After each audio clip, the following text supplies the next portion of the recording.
ជាកោះថ្ងៃខ្ញុំទេអេតួខ្ញុំខ្លះផងខ្ញុំទៅដើមគ្នាកូនទឹកដោះដំបងមានគ្រប់សម្រាប់តែទាំងអស់គ្នានឹង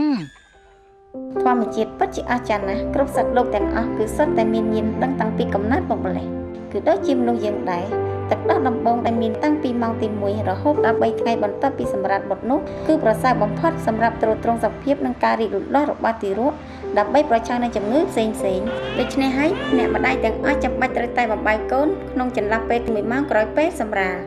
ពីព្រោះនេះគឺជារឿងធម្មជាតិដែលត្រូវធ្វើសូមផ្ដល់ការថែទាំដ៏ល្អបំផុតដល់កូនដែលអ្នកម្ដាយទាំងឡាយគួរតែផ្ដល់ទីហាញ៉ាខ្ញុំណាស់បើកូនតែទឹកដុតដំបងសុខភាពល្អណាស់ក៏បបរនឹងគឺ